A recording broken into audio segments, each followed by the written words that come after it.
Si tu veux une bonne alimentation, une bonne hygiène de vie pour de meilleures performances, alors bienvenue sur Football et Nutrition. Salut, c'est ton hôte Romuald, le créateur de cette chaîne Football et Nutrition.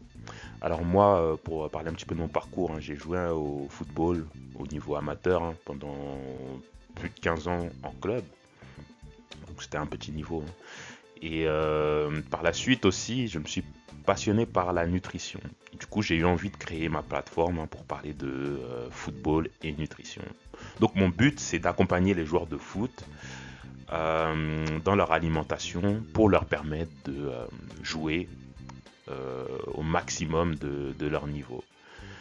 Alors, le sujet que je vais traiter là dans cette vidéo, c'est comment est suivie l'alimentation des footballeurs pros. Effectivement, les footballeurs professionnels ont une alimentation qui est très contrôlée. Déjà contrôlée au sein du club, puisqu'il y a des médecins qui font des prises de sang régulièrement en début de saison et aussi régulièrement au cours de l'année, il y a des checks. Il y a des vérifications qui sont faites. Et l'analyse du sang, ça permet quoi? Ça permet de savoir si un joueur souffre de carences alimentaires.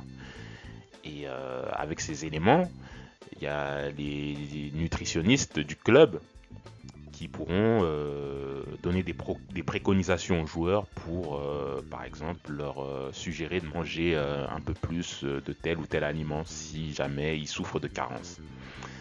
Au sujet des nutritionnistes, c'est vrai que la plupart des clubs de foot maintenant ont leur propre nutritionniste car ça fait partie de... ça prend en fait l'alimentation, ça a une place prépondérante désormais dans la performance. Ça joue un rôle prépondérant dans la performance du joueur et c'est pris maintenant très au sérieux puisque par exemple mal manger avant un match, ça peut avoir des conséquences sur les performances. Désormais, donc les clubs de foot pro en ont pris conscience et ont désormais quasiment tous, tous les clubs ont pratiquement tous des nutritionnistes. Ensuite, autre manière de suivre l'alimentation des joueurs en club, c'est de tout simplement fournir les repas, que ce soit le matin avant de s'entraîner.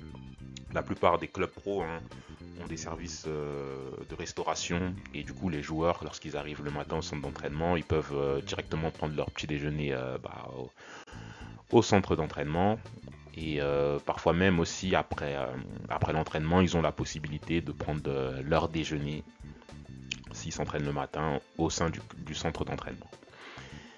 Et ce qu'il faut aussi rappeler, c'est que la plupart du temps, les footballeurs pros sont beaucoup en déplacement, en voyage, et puis lorsqu'ils sont dans les hôtels, par exemple, lorsqu'ils se déplacent pour un match, ils ont la possibilité aussi de prendre des repas collectifs et le club peut surveiller un peu ce que les joueurs mangent. Mais c'est pas tout, puisque une fois les footballeurs pros rentrés chez eux, ce sont quand même des grands garçons, donc c'est à eux de gérer leur propre alimentation. Et il y en a pas mal qui ont des coachs pour des coachs en nutrition, mais il y a aussi certains joueurs qui s'offrent les services de chefs privés, donc qui vont venir préparer des repas directement chez eux, ou sinon leur livrer des repas qui vont répondre à leurs exigences pour être au top pour leurs entraînements et pour leurs matchs. Tout là pour cette vidéo. N'hésite pas à télécharger les deux guides que je t'offre. Donc 5 recettes de petit déjeuner idéal pour footballeurs et 5 recettes de boissons sportifs fait maison. Donc il y a le lien qui se trouve dans la description.